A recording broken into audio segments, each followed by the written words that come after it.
নেপালে এই যে বিপর্যয়, সেই বিপর্যয়ের কারণ ভূমিকম্প নয়, তিব্বতে হিমবাহ ভেঙে যাওয়ার ফলে এই বিপর্যয় নেপালের বুকে আছড়ে পড়ে। কিভাবে? 5200 মিটার উঁচুতে হিমবাহ ভাঙে, হিমবাহ ভেঙে ধসে যায় বরফ, পাথরের স্রোত নামে। আপনাদের গ্রাফিক্যালি আমরা বোঝাচ্ছি। বরফ, পাথর লেন্ডে খোলা নদীর পথ আটকে দেয়, নদীর জল বেরোতে পারে না, নদীর জল বেরোতে না পেরে জমতে থাকে।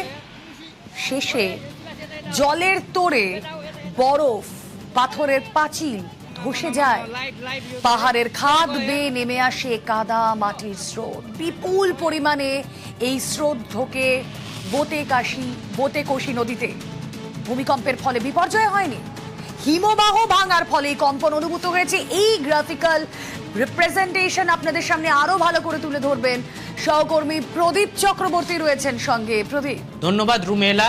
অ্যাকচুয়ালি হিমবাহ ভেঙেই যে মৃত্যু হয়েছে, কোনো হিমবাহ সৃষ্ট হ্রদ ফেটে যে মৃত্যু হয়নি, যেটা কালকে আশঙ্কা করা হচ্ছিল, এই সিদ্ধান্তে পৌঁছতে ঘটনাস্থলে কেউ যেতে পারেনি। এই সিদ্ধান্তে পৌঁছতে মার্কিন বিজ্ঞানীরা যে সক্ষম হয়েছেন তার কারণ বহু বছর আগে পথ দেখিয়েছিলেন এক ভারতীয় বাঙালি বিজ্ঞানী।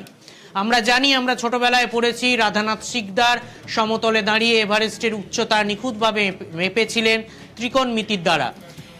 মার্কিন বিজ্ঞানী ভূতত্ত্ববিদ ড্যানিয়েল সুগার, তিনি একইভাবে হিমবাহ ভেঙে যে এই বিপর্যয়টা ঘটেছে সেটা বার করেছেন। কিভাবে বার করেছেন? খুব সহজ। স্যাটেলাইট, আমেরিকান স্যাটেলাইট 24 ঘন্টা সারাক্ষণ পৃথিবীর সমস্ত কোণার ছবি তুলছে।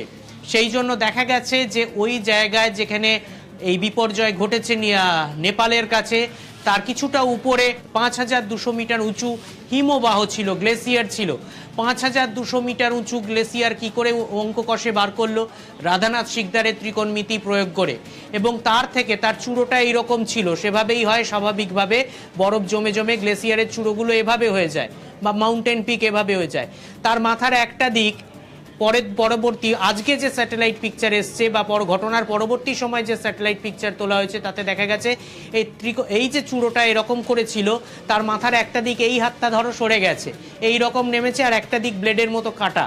এবার এই যে অংশটা ভেঙে পড়ে গেছে, এটা 1200 মিটার ফ্রি ফল হয়েছে, মানে প্রায় 1 কিলোমিটার 200 মিটার সেই হিমবাহের এই অংশটা আছড়ে পড়েছে। এর দৈর্ঘ্য কত এটাও অঙ্ক কষে বার করা হয়েছে, 600 মিটার বা 2000 ফুট। এই বিশাল একটা হিমবাহ, যাতে বরফ আছে, ঘনীভূত বরফ আছে এবং পাথর আছে, মাটিতে যখন আছড়ে পড়ে পাহাড়ি মাটিতে, তখন বোম পড়লে যেরকম গর্ত হয়ে যায়, তছনছ হয়ে যায় চারিদিক, সেরকম একটা পরিস্থিতির সৃষ্টি হয়। পাহাড়ের গিরিখাতের ওপর সেই ইম্প্যাক্ট যেটা পড়ে, সেটা আমেরিকার ইউএসজিএস যে সংস্থা ভূমিকম্প মাপে বা বলা যায় মাটিতে কান পেতে ভূমিকম্প সমস্ত কম্পন অনুভব করে, তারা বলেছে তার ইম্প্যাক্ট কালকে তারা জানিয়েছিল, আমরা নিউজ 18 বাংলার দর্শকদের জানিয়েছিলাম যে কম্পন অনুভূত হয়েছিল সেটা 4.4 রিক্টার স্কেলে। আজকে সংশোধন করে জানানো হয়েছে সেটার মাপ ছিল রিক্টার স্কেলে 5.2। সে মানে বুঝতেই পারছো কি বিশাল একটা হিমবাহের অংশ কতটা ভারী ছিল, সেটা আছড়ে পড়ে নদী খাতের ওপর। এবং এই আছড়ে পড়ার ফলে যে গর্ত হয়, যে ইম্প্যাক্ট হয়, তাতে নদী খাতটা বন্ধ হয়ে যায়, বন্ধ হয়ে একটা ন্যাচারাল প্রাচীর তৈরি হয়।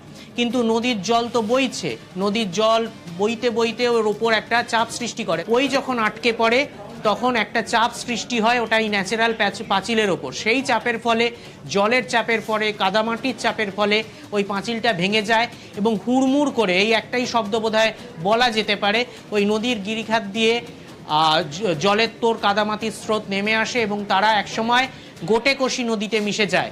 তারপর ওই গিরন পোর্টে চীনের যে অভিবাসন দপ্তরটা আছে সেটা প্রথম শিকার হয় তার, এবং তারপর কি হয়েছে সেটা তো আমরা সবাই জানি। আমরাও একটা এআই রিপ্রেজেন্টেশন করেছি, তাদের ইন্টারভিউ যে তিনি দিয়েছেন সংবাদ মাধ্যমে, তার ভিত্তিতে। এই হচ্ছে হিমবাহ ভেঙে পড়ার ছবি। যে ন্যাচারাল ব্যারিয়ার বা পাঁচিলের কথা বলছিলাম, সেই পাঁচিল কিন্তু কাদা মাটি আর লুজ পাথরের পাঁচিল বেশিক্ষণ জলের তোরকে সামলে রাখতে পারেনি। হুড়মুড় করে সে জল নেমে আসে, নারায়ণঘাট অবধি সে জল শেষ অবধি এসছিল, ভাগ্য ভালো যে গন্ডক নদী অবধি, গন্ডক বাঁধ অবধি সে জল পৌঁছয়নি, নেপালেই অ্যাবজর্ব হয়ে গেছে। কিন্তু যারা সেই জলের তোড়ের মুখে পড়েছিল বা হিমবাহ ভেঙে পড়ার পর যে বিপুল এনার্জি রিলিজ হয়েছিল, যা পাহাড়ের খাদ দিয়ে নেমে আসে, তাতে প্রথম শিকার হয় হচ্ছে গিরন পোর্ট, চীনের গিরন পোর্ট, তিব্বতের বর্ডারে থাকা চীনের গিরন পোর্ট, যেটা দিয়ে মানসরোবর যাত্রীরা ইমিগ্রেশন করে মানসরোবরের উদ্দেশ্যে যাত্রা করেন। তারা সেখানে উপস্থিত ছিলেন। তখন সেই জলের স্রোত বা কাদা স্রোত বা ওই মন্ড সব মিলিয়ে যেটা আছে, সেটা গিরিখাত দিয়ে হুড়মুড় করে নেমে আসে এবং গিরন পোর্টকে একেবারে ধ্বংস করে দেয়। তারপর সেটা রসুয়াতে নেমে আসে, কারণ তার ডাউনস্ট্রিমে রসুয়ায় প্রথম, তারপর একের পর এক ত্রিশূল নদীতে সেই জলের স্রোত এসে মেশে। এবং নেপালে কি হয়েছে সেটা তো আমরা দেখিয়েছি।